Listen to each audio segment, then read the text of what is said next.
to design some custom sunglasses for myself. I want you to hit that subscribe button, definitely turn on alerts, and come say hi on the socials. I am at sketchaday.com. So I went to the archives, aka my room upstairs, and I found my old set of ellipse templates, and I'm actually going to use these today. I know I've said in the past that I don't use tools. When I'm doing something like a presentation sketch, I do like to get it a little bit tighter. And as we have two concentric circles for each lens or side of the glasses, I want to make sure that at least that part is good and okay. But I'll start freehand and then we'll tighten things up with our templates. And these templates I had when I was considering being a car designer back in my days when I interned at General Motors and I was taking car design classes. These came in super handy. So I'm going to start by just throwing down a nice horizontal line here, and this line is really the line. I'm going to skip a little bit here. This is going to be the line that is the center of the glasses, and let's do a vertical line down the page as well. I'm going to use this as reference when I'm doing the final sketch digitally. Now, proportionally speaking, I have the tops of the glasses somewhere here. Okay. And now when I do my circle, I want to make sure that I'm pretty good. Here we go. And that's kind of what I'm talking about. Make a few mistakes. Not super consistent there, but with my templates, I should be able to clean this up fairly well. Now let's do the bridge for these glasses. And these frame ends like so, and I do have a small transition, small round that's a part of this design, so I'm going to carry that through like so. And let's dream big. We'll make these wood, but again, I gave Jamie and the team some options, so we'll see what we come up with. If this has to be all one piece, that's okay, we'll make it work. Okay, we've got our rivets here just like that. I almost don't need the circle template if I'm keeping it fairly sketchy, but let's see what we can do here. So the way to use these is you want to find a circle that is as close to what you sketched as possible. So I think I found one. That is my 4-inch circle. So I can use that here and on the other side. The nice thing is now these circles will be more accurate. My center line's a little bit off, but we can resketch that center line. Not a huge deal. And because the frames are going to be dark, a lot of this will be obscured. And now I want to look at the inside and make my frame. All right. Now this is an 80-degree ellipse template. It's not exactly a circle. That's okay. I figure that the fit of these glasses is going to not necessarily be a perfect circle. That's going to be my request. And hopefully I get a prototype of these before we commit to the final thing, but we'll see. So I've used the 4-inch and now I'm using the 3-inch circle here. I'm just trying to create a concentric appearance. Make that nice and bold, just like that. And now I've kind of cleaned up the sketch. Again, like I said, that center line was a little bit off now. So we're about here on that center line. And I'm going to make some of these lines on the outside a little bit darker, and I'll actually finish off the lens as well. So let's start with the 30% neutral gray like we have been, and I'm going to make sure I don't shade in these rivets. I need a little flexibility when I'm rendering these out, but I'm really digging the simple geometric look here. It's totally my jam. I love, love, love simple shades. As far as the light source goes, I am thinking of the light coming from the top and the right. It's typically what I like to think of. I think it's because I'm right-handed. But really whatever works for you, if you were doing this, that's what you want to do.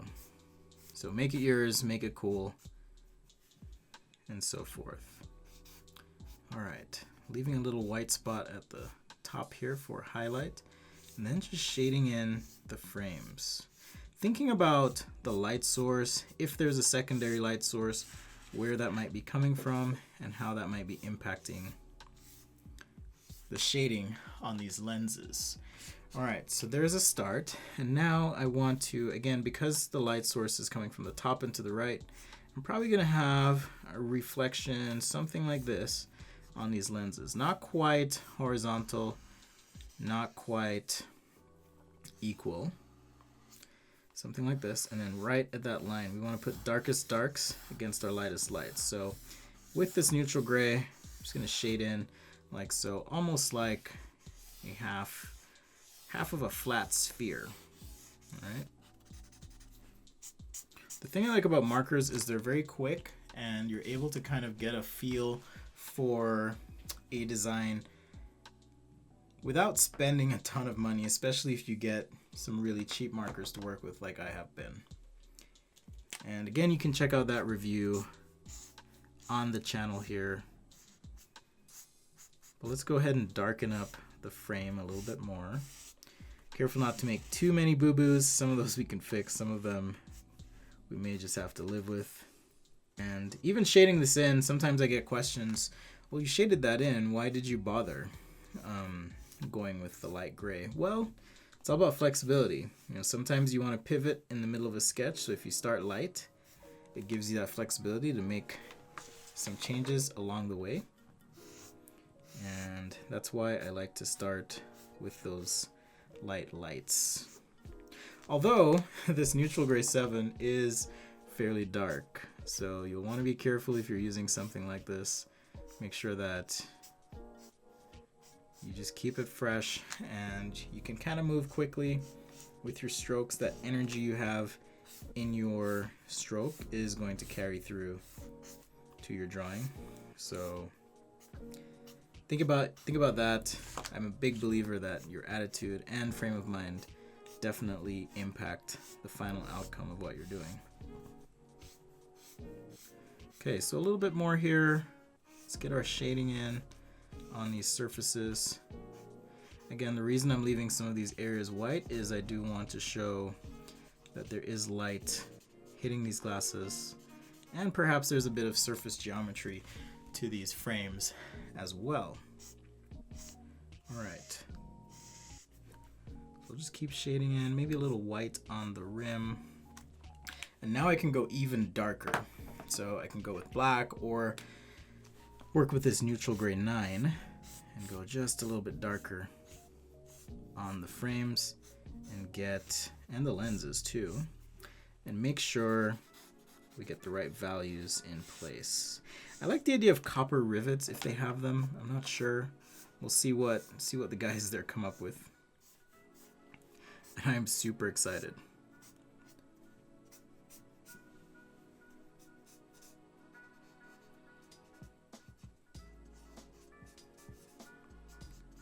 All right. And I'm going to go ahead and create my artifacts in the reflections on the lens here. Something like this. You know, maybe there's stuff in the environment that's reflecting in. Keeping the bottom portion a little bit lighter, right? Create some more dynamic presentation. And now I'll take this neutral gray 6 and blend down just a little bit here. So now I have some variation in tone and value.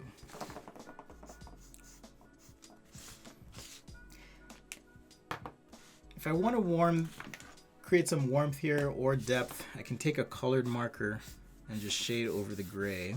And now the gray will kind of have this purplish tint to it, much like you would find in a pair of sunglasses. Like so, maybe even some of that creeps out a little bit just on the fringe of that black area. It's very subtle, but just enough to make this lens not feel like it's pure black, but rather there is some color to the lens. All right, it's just gonna help with the presentation and help it not feel as dead. All right, so for the bridge of the glasses, I'm gonna use some brown, and I forgot which one is the lighter. So quick test. They're about the same. I'm gonna go with this BR1 marker that I have and not go quite to the edge on the top or the bottom, and shade vertically. Right where the glasses curve in the middle, just going a little bit lighter. A couple quick strokes, just like that. All right. And if I want the wood grain in there, I think I'm gonna have to do that with my pen since it's got a little bit dark, but it's all good, it should still work. All right, a couple little lines here, simulate some wood grain. We'll use some white pen as well to make sure things are popping on the sketch. Now for the arm of the glasses, I'm just gonna draw down on the sides here for these arms, and with a little bit of the neutral gray 3, create a shadow just like that, as well as a shadow on the page overall. Just one line, maybe a little bit darker under the lenses like so, but that is now the shadow for these glasses on the page. Maybe a little artifact here in this reflective area. Similar thing here. Yeah, that's feeling really good. Okay, like I mentioned, I'm gonna use some white pen. I have my two favorites right now, Faber-Castell Pitt pen, as well as a Molotow pen. And this is just gonna help me lighten up this area where I went a little bit too dark on the wood grain to really show what's happening, or on the glasses themselves. If I wanna lighten something up, maybe it's the edges where we're catching some reflections. Could be just cleaning up some of these highlight areas that we have. And the Pitt pen is nice because it does have a bit of translucency to it. So I'm not quite getting an opaque feeling with the pen, and it's very subtle. All right, so now I can label things.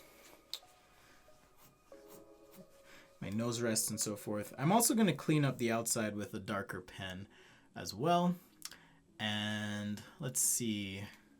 Let's go ahead and start labeling. So I've got my rivets over here. R-I-V-E-T-S. I want this to be a wood bridge. And then under this, I'm gonna do or stainless or one piece. Another note here will be no fillet. Fillet is a little round that you put on things. However, on the frame connecting the arm, the end of the frame here, I forgot the technical term. That's why I have notes. The end piece. So on this end piece, I do want there to be a fillet. Okay, so fillet, F-I-L-L-E-T, to frame. So that's gonna be my requirement there. Here I'm just gonna put two pieces if possible. And let's see, I do want polarized lenses.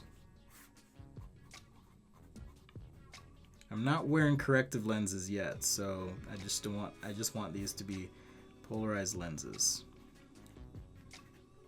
on these shades. So like I said, just want to clean up on the outside, and I'm gonna freehand it and just use this black marker like so. Using the pad of my hand almost like the center of a compass, I can place the pad of my hand on the paper and then just clean up the outside of the drawing. And we'll use a little bit of the Pitt pen as well, the Pitt white pen. as well here just to clean up. Okay.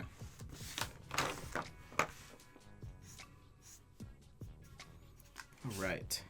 And what I mean by that is just taking this pen and on the inside of the lens here, or frame rather, just making that a little white. Same thing on this side. Almost like there's some environmental light reflecting onto the lens. And if I need to make that more opaque, I have this Molotow pen, and we can use that for just getting a bit more opaqueness in the white areas that we want it to be.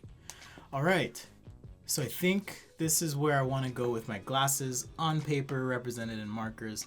Next step is I'm going to try and sketch these on my face so that I can have a better idea and sense of the materials and what this might look like. The other cool thing is I can create options and rapidly iterate on the idea once I go digital. But now that I have the quick idea, the rest of it should be fairly easy. Special shout out and thanks to Banton Frameworks. I've put their link in the video description and you can check that out. Also, be sure to say hi on the socials. I am at sketchaday.com. You can visit sketchaday.com right now because I just released my new pack of Procreate brushes. There are 30 brushes in the pack. My first pack was 7. This one's 30. More on that soon because we're gonna keep going. And also, if you learned something from this video, please share, subscribe, like, and turn on alerts because we go live here on Sketchaday 3, sometimes 4 times a week, and you don't want to miss out on the opportunity to draw with me and chat and hang out. Well, thanks for watching, and we'll see you next time right here on Sketchaday.